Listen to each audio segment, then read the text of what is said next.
Alors, je me présente, je suis Joëlle Colombani, chargée des relations entreprises à la CPM de Bayonne. Peut-être certains me connaissent déjà ou ont eu déjà contact avec moi. Voilà, je travaille en collaboration avec mes collègues de la CPM de Pau, donc Elisabeth Putz qui sera présente aujourd'hui à mes côtés et Géraldine Etchessar. Toutes nos coordonnées vous seront données en fin de diaporama, de façon à ce que vous puissiez nous joindre le plus facilement possible pour vos problèmes sur des dossiers particuliers. Puisqu'aujourd'hui, nous ne traiterons pas le problème d'un dossier en particulier. Alors aujourd'hui, nous avons choisi de vous présenter les attestations rectificatives et le dernier jour de travail. Alors, ça se fera donc en deux étapes. On pourra faire une pause entre les deux pour aborder quelques questions si vous le voulez. Sachez que ce diaporama vous sera envoyé par mail ainsi qu'une enquête de satisfaction afin de pouvoir nous améliorer sur les webinaires que nous vous présentons. Je vais vous demander à tous de bien veiller à couper votre micro ainsi que votre vidéo. Alors, non pas pour ne pas vous voir, mais pour faciliter la communication et faciliter la transmission des informations et pour ne pas trop interrompre le déroulé du webinaire. Vous pouvez cependant donc me poser des questions par écrit. Vous avez donc l'onglet discussion sur lequel vous vous appuyez, vous cliquez dessus et vous pouvez me poser une question personnellement, donc que à moi ou à tout le monde pour que tout le monde puisse en bénéficier. J'essaierai de faire le tour des questions au fur et à mesure des thèmes abordés. Et sinon, sachez que je vous mettrai à disposition avec le webinaire qui vous sera envoyé, le diaporama. Je mettrai donc la foire aux questions, si vraiment il y a trop de questions. Donc, on va essayer de bien veiller à couper tous les micros, s'il vous plaît, de façon à pouvoir commencer. Je vais faire en tour d'horizon pour essayer de couper les micros si je le peux.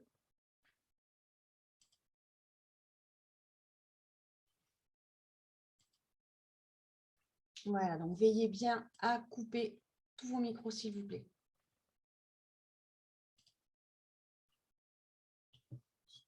Alors, nous allons démarrer par les attestations rectificatives. Alors, on va voir dans quel cas vous devez nous transmettre à l'organisme dont dépend votre salarié une déclaration de salaire bien-être entreprise, ce qu'on appelle une DSIJ, ou une DSN annule et remplace. Alors, dans le sommaire, sur ce thème-là, sur cette thématique, on aura plusieurs petits chapitres. Donc, émettre une attestation de salaire rectificative ou un signalement annulé remplace. Pourquoi émettre une attestation de salaire bien-être entreprise et comment la saisir? Ensuite, pourquoi émettre une DSN, déclaration sociale nominative, annulée remplace et comment la transmettre vu la situation qui concernerait peut-être un élément ponctuel à modifier ou une correction à faire dans votre DSN mensuel. Comment saisir ce signalement, annulé remplace et quelques rappels pour finir. Ensuite, nous verrons la deuxième thématique, le dernier jour de travail. Alors, n'hésitez pas à m'arrêter si vous avez une question qui vous vient et si vous voulez que ce soit interactif, il n'y a pas de souci. Ce n'est pas forcément un monologue. Alors, émettre une attestation de salaire rectificative ou un signalement annule et remplace. Alors, quand? Quand l'élément que vous avez envoyé au départ est erroné. Alors, soit vous vous en rendez compte de vous-même parce que vous faites le tour de vos attestations envoyées et vous voyez que le paiement n'a pas forcément été fait. Et donc, vous dites, tiens, il y a peut-être une erreur. Ou soit parce que nous, l'organisme qui réceptionne votre envoi, vous a envoyé un compte-rendu métier qui est négatif et qui vous demande la modification de certaines données. Alors, ça concerne quoi? Ça concerne la date du dernier jour de travail, qu'on va voir ensuite en deuxième thématique. Ça, c'est souvent le problème aussi qui revient. Un salaire, un montant de salaire erroné avec une prime oubliée ou trop de primes rajoutées. Une absence de salaire rétablie. Une date de fin de subrogation qui n'est pas correcte par rapport aux dates d'arrêt que nous avons enregistrées pour votre salarié. Et en cas d'exclusion dans le système, donc dans le paramétrage DSN, on vous demande donc un changement de paramétrage au niveau de votre logiciel de paie. Ça se fait avec votre éditeur souvent. Alors, comment nous transmettre une attestation rectificative? Alors, soit via le canal EFI, via netentreprise.fr que vous connaissez, ou sinon via votre DSN en faisant un signalement d'événement, annule et remplace. Veillez à couper vos micros surtout. Merci beaucoup. Alors, pourquoi émettre une attestation rectificative, une DSIJ? Eh bien, pour répondre donc, comme je vous disais, à une demande de la CPAM, de la Caisse primaire d'assurance maladie, qui a besoin d'une information complémentaire et qui ne peut pas payer, indemniser l'arrêt de travail de votre salarié avec les données que vous avez transmises. Et ou pour adresser donc des éléments qui sont portés absents au départ sur l'attestation initiale ou erronés lors du point initial. Alors, je vais essayer juste de désactiver le son. Voilà. Alors, comment la saisir, cette attestation rectificative? Vous allez sur Net Entreprise, vous saisissez vos identifiants et vous allez surtout cocher en étape 4, attestation rectificative. Ce qui permettra de générer une attestation au format que vous connaissez, l'attestation de salaire, et ici, la même, attestation rectificative. Ceci permet à nos collègues qui sont chargés de la liquidation des prestations en espèces, des indemnités journalières, de prendre en compte la dernière attestation, c'est-à-dire l'attestation rectificative en compte. Et donc de ne pas tenir compte de votre premier envoi initial. Lorsqu'il y a attestation rectificative cochée, obligatoirement, nous sommes tenus de prendre cette dernière information. Ensuite, vous avez le canal donc DSN, déclaration sociale nominative, si vous ne passez pas par l'attestation via Net Entreprise. Si vous transmettez des DSN mensuels depuis un moment et que vous êtes très à l'aise et que vous êtes dans le dispositif DSN, donc du coup, vous nous enverrez une annule et remplace.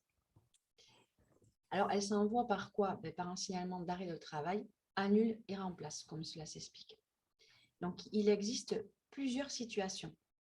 Alors, il y a deux situations. Ça peut concerner un élément ponctuel, c'est-à-dire un dernier jour de travail qui peut être faux ou une date de subrogation qui n'est pas bonne, une date de fin de subro ou de début aussi.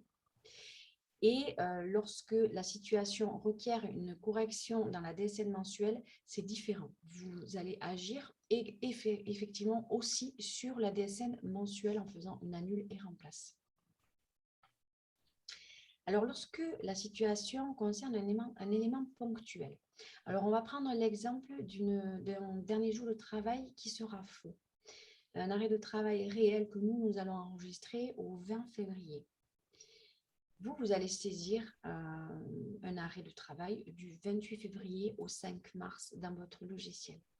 Donc, le signalement d'arrêt de travail transmis va être propulsé avec un dernier jour de travail au 27 février 2021, ce qui sera complètement faux par rapport à nous, ce que nous avons enregistré comme date d'arrêt de travail.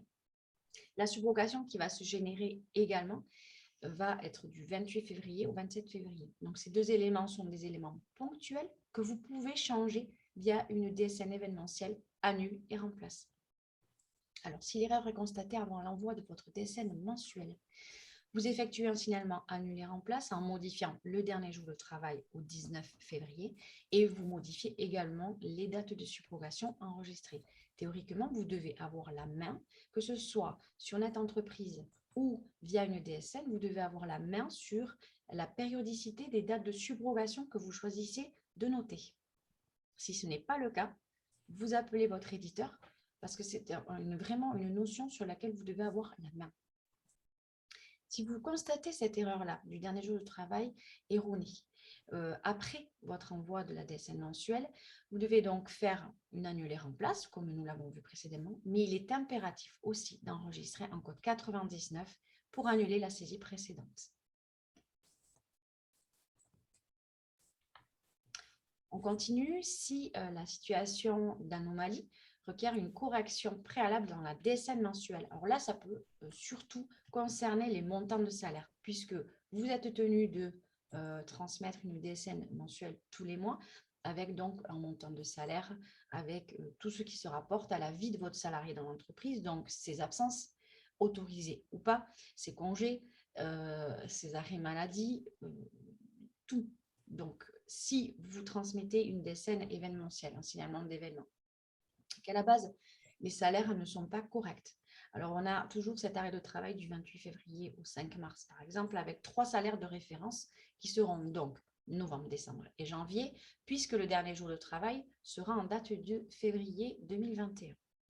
Donc, vos signalements d'arrêt de travail transmis sera donc un dernier jour de travail au 27 février, mais avec des salaires erronés. Donc, si vous détectez l'erreur, vous faites une correction de l'anomalie en faisant une annule et remplace dans votre DSN mensuel, dans la DSN du mois N+1. Et vous effectuez un signalement annule et remplace avec le code 99. Alors, comment saisir le signalement annule et remplace? Alors, je vous ai mis en ligne l'exemple d'un logiciel de paie. Vous devez tout savoir théoriquement des logiciels de paie peut-être similaires ou différents. Alors, sachez que nous, nous sommes chargés avec mes collègues et dans nos professions de vous accompagner, sauf que nous n'avons pas la main sur vos logiciels de paie et nous n'avons pas la vue de ce que vous voyez et sur lequel vous travaillez. Alors, lorsqu'il y a une anomalie ou un paramétrage à corriger, sachez que cela se passe avec votre éditeur, notamment parce que nous n'avons pas la main dessus. Sauf que de ce que l'on sait, lorsque vous devez transmettre une annulée en place, vous allez sur votre onglet DSN et vous allez dans vos options et vous devez absolument saisir un code de type de déclaration 01 et 99, annule et remplace. Alors, en rappel, on vous rappelle juste que la transmission des attestations de salaire, alors dite rectificative bien-être entreprise, ou si vous transmettez une DSN annule et remplace en fonction du canal d'envoi que vous avez choisi, impacte vraiment le délai des traitements des indemnités journalières de vos salariés en arrêt. Il faut savoir que ce genre d'anomalie peut créer un arrêt complet de la liquidation des indemnités journalières jusqu'à temps de recevoir votre correction. Ensuite, un deuxième rappel qui n'est pas négligeable non plus, et ce dont je vous ai parlé tout à l'heure, c'est votre période de subrogation qui doit être impérativement indiquée selon les droits de votre salarié et donc selon votre convention collective ou votre accord de branche. Ne limitez jamais cette période en fonction de la durée de l'arrêt de travail que vous enregistrez initialement. Parce que votre salarié peut vous transmettre une prolongation, ce qui générera un paiement avec une erreur de destinataire, puisque nous allons continuer de verser les indemnités journalières, sauf que nous ne continuerons pas à le verser sur le compte de l'entreprise. Nous basculerons et nous verserons ces indemnités journalières sur le compte de votre salarié. Et la rectificative, l'attestation rectificative bien-être entreprise ou la DSN annulée remplace doit être utilisée dans les cas précités. Elle ne doit pas faire remplacer ou répondre à une réclamation de la part d'un service de notre CPM, de la CPM compétente de votre salarié. Ce doit être vraiment ciblé sur un problème comme nous l'avons évoqué, dernier jour de travail, subrogation, montant de salaire.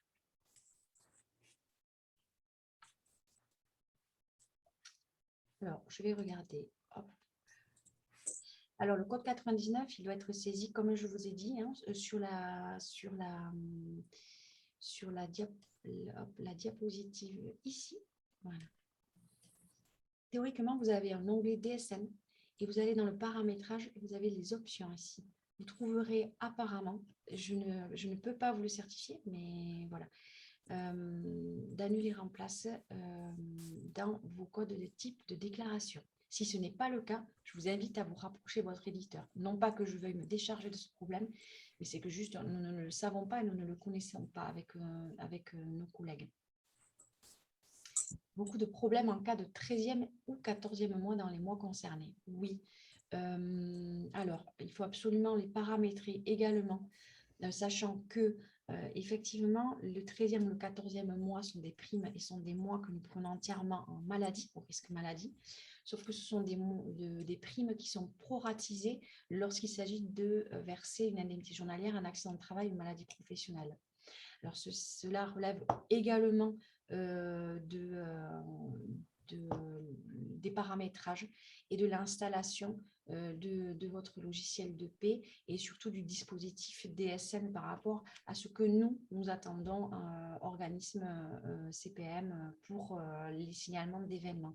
Alors ça se voit avec votre éditeur. Alors toujours pareil, non pas, je ne laisse pas le problème à quelqu'un d'autre, mais je n'ai pas la solution techniquement.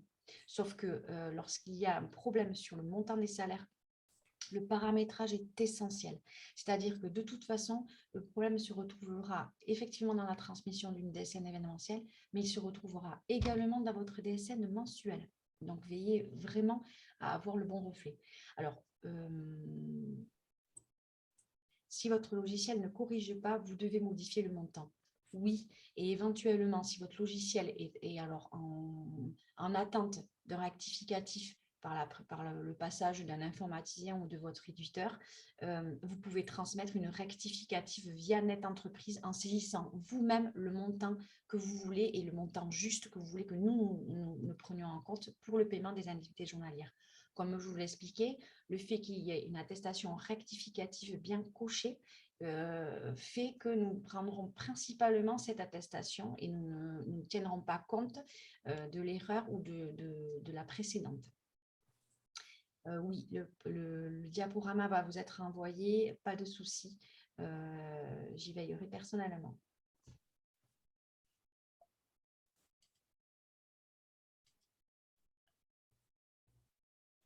De toute façon, si vous avez d'autres questions, sachez que mes collègues de Pau, Elisabeth Poutz et Géraldine Etchissar et moi-même, nous restons disposés à vous répondre et vous pouvez nous envoyer sur des cas précis vos questions à nos adresses mail qui vous seront données à la fin du diaporama pour ceux qui ne connaissent pas encore nos contacts. Vous avez même nos numéros de téléphone professionnels. Nous essayons de répondre au maximum. Et le plus vite possible. Mais c'est vrai qu'en ce moment, comme pour vous, la situation est un peu surchargée, on va dire. On a décidé aussi de vous présenter le dernier jour de travail parce que cela reste un problème qui est récurrent et qui est relevé sur les anomalies que nous pouvons constater lorsque vous transmettez des attestations de salaire toujours via NetEntreprise ou des signalements d'événements, puisque le signalement d'événements, autant les montants sont décidés par votre mensuel, mais le dernier jour de travail, c'est quand même vous qui le notez et vous qui allez l'impacter. Donc, le dernier jour de travail correspond toujours à la veille de la date du début de la prescription d'arrêt de travail. Et ce, quel que soit le jour de la semaine. Cela peut surprendre, mais cela peut être autant un jeudi qu'un dimanche ou qu'un jour férié. Lorsqu'on part de ce raisonnement, je pense qu'on a déjà fait un grand pas pour faire le moins d'erreurs possible, même si cela peut paraître un peu étrange, puisque votre salarié ne va pas travailler un dimanche ou un jour férié. Pourtant, la législation prévoit que le dernier jour de travail soit vraiment la veille de cet arrêt de travail, de ce début d'arrêt de travail. Donc, lorsqu'un arrêt de travail est prescrit un jour où votre salarié a commencé à travailler, le dernier jour de travail correspondra à la date de cet arrêt de travail. Dans le sommaire, on va avoir donc le dernier jour de travail considéré en maladie, un accident de travail, maladie professionnelle, le temps partiel thérapeutique, le congé paternité, avec ses bien sûr, l'enchaînement d'arrêt de travail et le reclassement professionnel pour motif économique, ce qui est beaucoup plus rare. Alors, la maladie, on va voir quelques exemples. certains vous paraîtront très logiques, d'autres peut-être un peu moins, mais pourtant, c'est ce que nous vous demandons aujourd'hui pour la liquidation des indemnités journalières et que ce soit au plus simple pour tout le monde.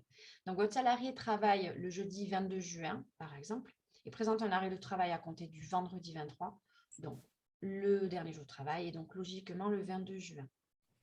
Le deuxième exemple, votre salarié travaille jusqu'au vendredi 23, il ne travaille jamais le week-end, il vous présente un arrêt de travail à compter du lundi, le dernier jour de travail qui vous sera demandé sur votre DSN événementiel ou sur votre attestation de salaire sera le dimanche 25 juin.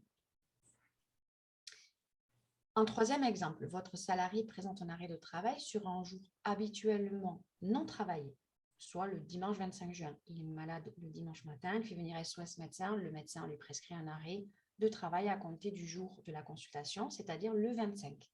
Il a travaillé jusqu'au vendredi et ne travaille jamais le week-end. Mais le dernier jour de travail qu'on vous demandera sera le samedi 24 juin. Un quatrième exemple, lorsque votre salarié est en arrêt pendant ses congés. Alors, deux solutions, hein, qu'on soit bien clair. Vous avez un assuré, votre salarié qui est en congé payé. On a pris du 3 au 20 mai, en exemple. Et puis, pendant ces congés payés, il est malade. Alors, je vous l'accorde, vous pouvez avoir votre salarié qui va passer sous silence sa pathologie pendant son congé, puisqu'il est censé être en congé. Et puis, d'autres vont vous présenter quand même un arrêt de travail en vous demandant le décalage des congés certainement. Donc ça, c'est après avoir, voilà. Mais nous, on peut avoir le cas. Donc, votre salarié est en congé du 3 au 20 mai. Il vous présente un arrêt de travail pendant ses congés qui débute le 12 mai.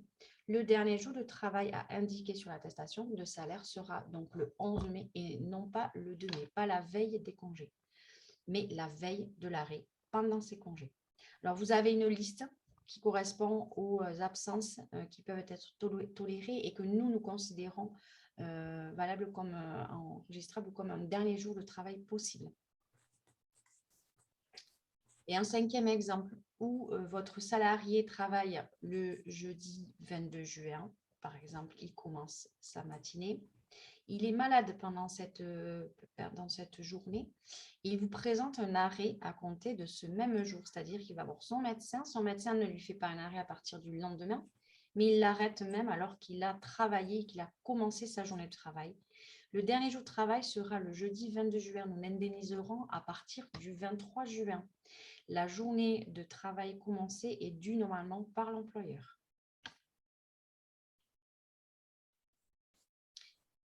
Je regarderai vos questions à la fin de la présentation, pas de problème. On continue sur l'accident du travail ou la maladie professionnelle. Donc, il faut savoir que le jour de l'accident de travail ou de trajet est toujours pris en charge par l'employeur, par vous-même. Toute journée débutée par votre salarié est à prendre en compte pour le dernier jour de travail, même s'il ne termine pas sa journée de travail. C'est un peu comme on a vu pour l'exemple en maladie, à vrai dire. Premier exemple, votre salarié a un accident de travail le 12 juin qui entraîne un arrêt immédiat. C'est-à-dire qu'il vous fournit un certificat médical initial daté du jour de l'arrêt de travail, daté du jour de l'accident de travail, soit le 12 juin. Donc, le dernier jour de travail sera le 12 juin. Le 12 juin doit être pris en charge par vous. Et nous nous indemniserons à partir du 13 juin.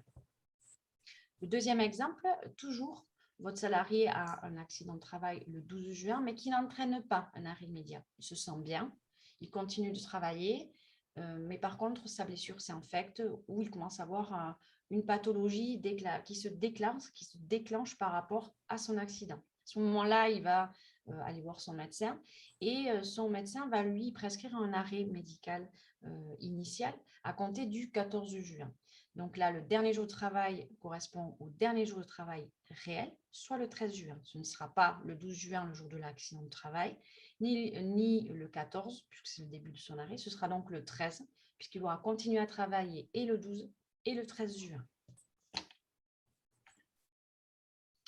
On continue sur le temps partiel thérapeutique, sachant que le temps partiel thérapeutique aujourd'hui ne requiert plus un arrêt de travail à temps complet pour enchaîner les droits sur un temps partiel. Aujourd'hui, votre salarié peut faire une demande de temps partiel thérapeutique alors qu'il est en activité salariée à temps plein. Donc, on a pris 3 petits exemples avec un arrêt à temps plein, mettons du 7 septembre au 14 décembre.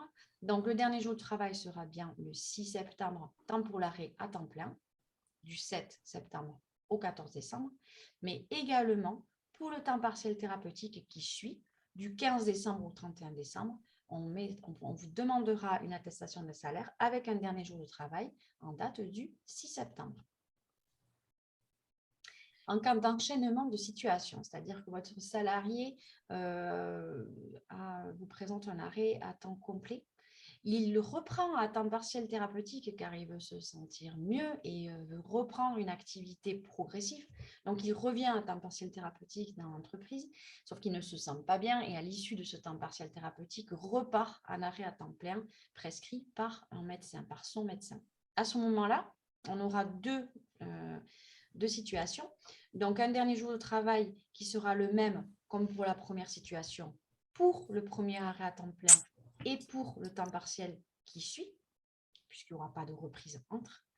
Sauf que pour le deuxième arrêt à temps plein, qui débutera le 1er janvier dans cet exemple jusqu'au 10 janvier, on aura donc un dernier jour de travail à situer au 31 décembre, puisque votre salarié aura effectué un temps partiel thérapeutique du 15 décembre au 31 décembre. Et lorsque le temps partiel thérapeutique ne fait pas suite à un arrêt de travail à temps complet, eh bien, la règle générale qu'on a évoquée sur les cas précédents s'applique, c'est-à-dire que le dernier jour de travail est à la veille du début du temps partiel thérapeutique. Soit dans ce cas, le dernier jour de travail est au 14 décembre pour un temps partiel qui commence au 15 décembre jusqu'au 31 décembre. Le congé paternité. Alors, le congé paternité, tout simplement, on va vous demander de positionner un dernier jour de travail à la veille du début de congé paternité, c'est-à-dire le dernier jour du congé de naissance. Alors, petite précision, aujourd'hui, on a un congé paternité depuis le 1er juillet 2021 qui est fractionnable, comme vous le savez.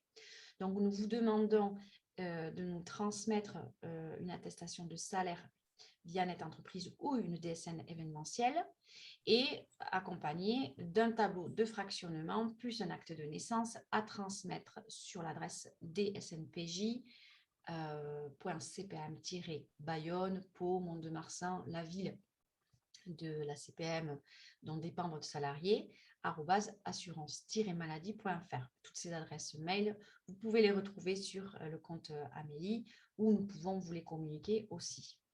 Alors, ce congé paternité qui est fractionnable va générer une attestation de salaire soit unique, c'est-à-dire que si votre salarié prend son congé de naissance obligatoirement au jour de la naissance de l'enfant ou au lendemain, comme il était indiqué, ce sont 3 jours de congé de naissance obligatoire, suivis de 4 jours qui sont indemnisés par l'assurance maladie. Donc, comme je vous l'ai mis, les 7 premiers jours, période 1, obligatoire. Cette période-là, vous devrez envoyer une attestation de salaire pour les 4 jours qui sont servis par l'assurance maladie, par la CPM, avec un dernier jour de travail positionné au 3e jour du congé de naissance, à la veille du début de ces 4 jours. D'accord ? Pour le congé fractionnable, ensuite, il y a une deuxième période qui est au minimum de 5 jours. Pareil, si cette période est détachée des 7 premiers jours, dans ce cas-là, une attestation de salaire ou DSN événementiel vous sera demandée avec un dernier jour de travail positionné à la veille de cette période de congé, de cette période de deuxième congé fractionné. Et puis, il y a une 3e période qui peut être prise, chose qu'on voit, nous, là, voilà, puisque tout le monde ne prend pas les 25 jours de l'assurance maladie tous juxtaposés. À ce moment-là, vous renverrez une 3e attestation de salaire ou signalement d'événement avec un dernier jour de travail positionné à la veille de début de cette 3e période de congé paternité. On a le cas également d'un enchaînement d'arrêt de travail. Alors, on parle de risques. Les risques, c'est-à-dire le risque maladie, le risque maladie professionnelle, le risque accident de travail, le risque maternité. Donc, votre salarié peut cumuler au cours d'une interruption de période d'arrêt de travail, plusieurs arrêts de travail, sans que le dernier jour de travail diffère forcément, mais avec un risque différent. Alors, c'est surtout le cas dans le congé d'arrêt maladie. Hein.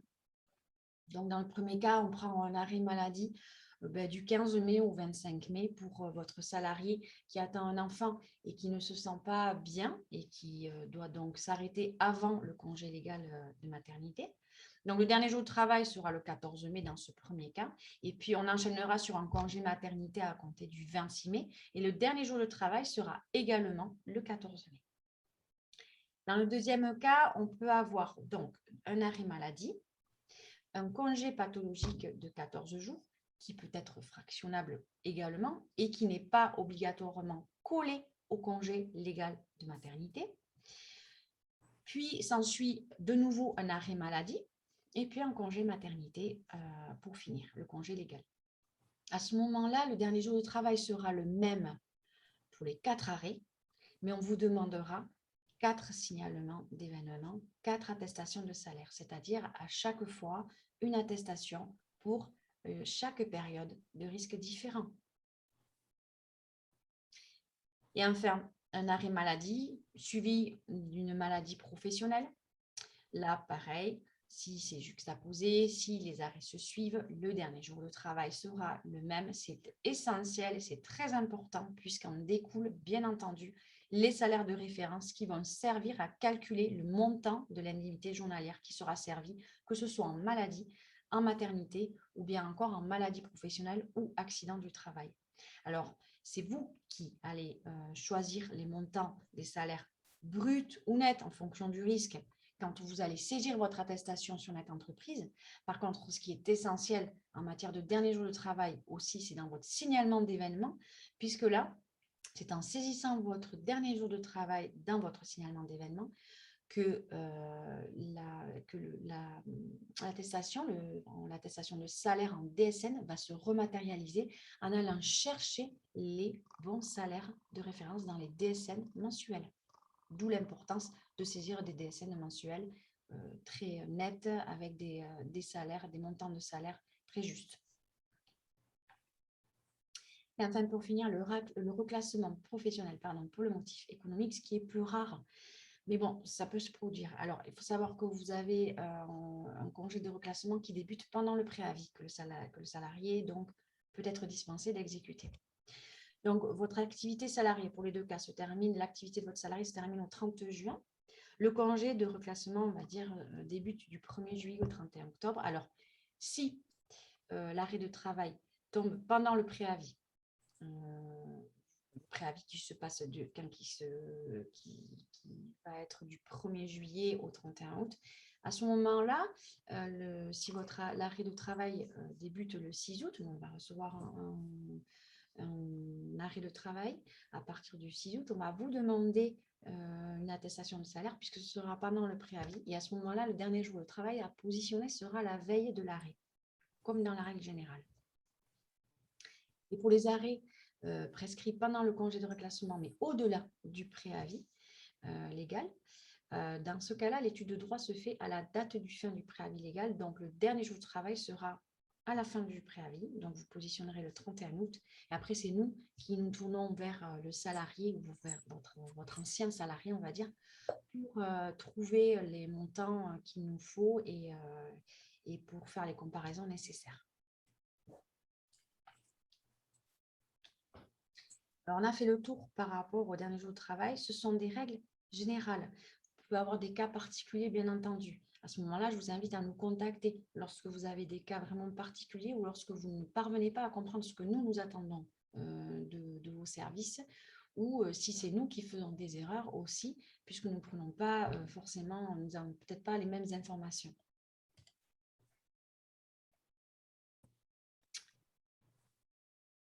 Donc, je ne vois pas forcément de questions. Oui, bien entendu, le diaporama vous sera envoyé à la fin de cette présentation dans la journée. Si vous avez des questions, alors je continue parce qu'on a quand même les contacts utiles à voir. Donc, vous pouvez aller sur les sites Net Entreprise. Alors, enchaînement, je prends la question. Enchaînement d'un arrêt Covid, puis arrêt maladie, nous devons mettre la même DGT. Oui, mais vous n'avez pas besoin de transmettre deux attestations, puisque nous allons considérer l'arrêt maladie comme une prolongation. Donc, on va commencer à indemniser l'arrêt Covid avec l'attestation de salaire qu'on nous aura envoyée au départ. Et ensuite, si le médecin prolonge votre salarié, puisque toujours symptomatique ou toujours dans l'incapacité de reprendre son activité professionnelle, à ce moment-là, nous allons le saisir comme une prolongation. Donc, le dernier jour de travail sera le même et pas besoin d'envoyer, surtout pas, lorsqu'il y a une prolongation, surtout pas d'envoi d'attestation de salaire ou de DSN événementiel. Alors, bonjour, nous n'avions pas eu le support de webinaire à la fac au sujet des arrêts Covid pour nous l'envoyer. Je voulais envoyer, je suis quasiment sûre, mais je vais vous le faire, il n'y a pas de souci. Il me semble que je vous l'ai envoyé. Alors oui, mais sur les salaires en cas de maintien, nous avons des soucis, car le paiement des IJ n'est pas le même. Alors, tout dépend. Alors, c'est ce que je voulais vous dire aussi. C'est que lorsque vous n'avez pas le visuel de ce que vous envoyez, lorsque vous envoyez une attestation de salaire via Net Entreprise, vous pouvez avoir la visualisation de l'attestation reconstituée, vous pouvez l'enregistrer et vous savez ce que vous nous transmettez en fait en montant. Pour la DSN, ce n'est pas la même chose, puisque la DSN, vous allez sélectionner un dernier jour de travail et puis c'est votre logiciel qui va aller chercher les bons montants de salaire et reconstituer, rematérialiser l'attestation. À ce moment-là, si vous avez un doute ou si vous voulez savoir ce que nous avons pris, ce que nous avons reçu, pour savoir si votre mensuelle est bonne aussi, et si vos paramétrages sont corrects, nous pouvons vous envoyer le reflet de ce que nous recevons en matière de DSN, bien entendu. Alors, on ne va pas le faire à tout, mais vous pouvez vérifier en cas de doute, si le montant de l'indemnité journalière vous paraît soit trop faible ou soit trop fort, trop important. À ce moment-là, nous pouvons vous transmettre le reflet et la reconstitution de la DSN événementielle pour que vous puissiez vérifier les salaires, les montants de salaires qui ont été sélectionnés. Alors, si un arrêt commence un lundi, est-ce grave si l'on met un dernier jour de travail au vendredi et non au dimanche? Alors, ce n'est pas grave, mais je pense que vous aurez un retour, un compte rendu métier négatif, puisque votre salarié va nous envoyer un arrêt qui va débuter le lundi, mais qui sait, votre dernier jour de travail sera le vendredi, mais il aura peut-être vu un SOS médecin le samedi, dimanche, et on recevra peut-être un initial avec un arrêt le samedi, dimanche. Donc, c'est la raison pour laquelle on vous demande vraiment de mettre le dernier jour de travail à la veille de l'arrêt. Et ça, c'est essentiel, vraiment. Alors, ce n'est pas grave, mais je pense que vous aurez un compte rendu métier négatif. Si la maladie n'a aucune relation avec la COVID, c'est une prolongation, sauf s'il y a une reprise de travail entre et que votre salarié revient travailler. Si c'est une prolongation, nous n'avons pas le motif médical, que ce soit COVID ou que ce soit une autre pathologie, enchaînée avec une gastro ou quoi que ce soit. À ce moment-là, si le médecin nous envoie une prolongation d'arrêt parce qu'il y a déjà eu une attestation d'isolement qui fait office d'arrêt de travail, ce sera considéré comme une prolongation. Même si ça n'a pas un rapport direct, ça peut être un enchaînement de pathologies qui fait que c'est une prolongation en arrêt maladie. Mais nous n'avons pas de toute façon, service administratif, le motif de l'arrêt et la pathologie. Alors, je crois que j'ai fait le tour des questions, il me semble. Alors, oui, je ferai en sorte de vous envoyer le diaporama. Vous avez bien sûr possibilité de revivre ce webinaire commenté par Elisabeth Poutz jeudi à 10h30 via l'application Zoom aussi. Si vous avez des collègues ou d'autres branches d'entreprise qui n'ont pas pu assister à la présentation aujourd'hui. Vous pouvez donc vous manifester jeudi et ma collègue, Madame Poux, se fera un plaisir de vous commenter à peu près donc, les mêmes tendances que moi. Je pense qu'on n'a pas beaucoup de choses différentes. Dans les sites utiles, vous avez netentreprise.fr, bien entendu, et amélie.fr, rubrique employeur, bien entendu. La plateforme employeur au 3679, qui a quelques peut-être dysfonctionnements des fois, mais qui essaye d'être vraiment le plus présente possible. Et je vous ai mis donc du coup, voilà, des bons réflexes avant de contacter la plateforme. Veillez bien à préparer votre dossier et à ne les appeler qu'en cas d'anomalie sur les indemnités journalières, en cas d'erreur sur le destinataire règlement, dernier jour de travail, montant de l'IJ ou quoi que ce soit.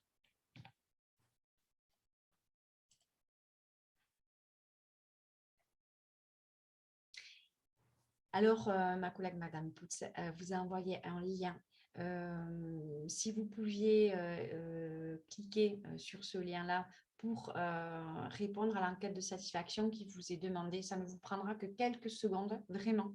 Et ça nous permet, nous, de nous améliorer et de savoir si des thématiques autres que celles que nous vous présentons vous intéresseraient. Le 3 et le 8 mars, sachez que nous allons vous présenter Bayonne le 3 mars et Pau le 8 mars, un webinaire sur le calcul de l'indemnité journalière. Alors, ce calcul de l'indemnité journalière sera abordé au niveau de la maladie, de l'accident de travail, maladie professionnelle, maternité, voilà. On rentrera un petit peu dans les détails de la façon dont c'est calculé, ce qui vous permettra peut-être de comprendre les montants des indemnités journalières qui sont servis sur le compte de vos entreprises ou à vos salariés. Alors, si je n'ai pas plus de questions que ça, je vous remercie vraiment de votre participation. J'espère que tout a été assez clair pour vous. Je vous invite vraiment à nous recontacter si vous avez besoin de plus d'informations sur des cas précis. Pour s'inscrire au webinaire du 8 mars et du 3 mars, vous allez recevoir une invitation, tout simplement, comme ce qui a été fait là, où vous pouvez retrouver les informations sur amélie.fr, rubrique employeur. Vous avez des webinaires qui sont mis à votre disposition. Vous pouvez vous inscrire avec tous les codes. Voilà. Et puis, n'hésitez pas aussi, vous nous contactez, vous nous demandez quels sont les webinaires à venir, puisqu'on a des risques professionnels aussi qui vont être présentés très prochainement. Donc, ça peut être intéressant sur les maladies professionnelles, accidents de travail et voilà, tout ce qui peut concerner les problèmes que rencontrent vos salariés dans votre entreprise. Je vous souhaite une excellente journée. Je vous remercie encore de votre participation et je vous invite à nous faire part de tous les commentaires que vous désirez nous adresser via mail ou par l'enquête de satisfaction.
Ça va? Bravo, dis donc, c'était très bien.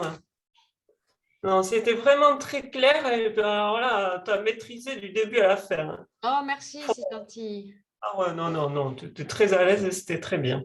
Ah, et attends, j'ai pas arrêté la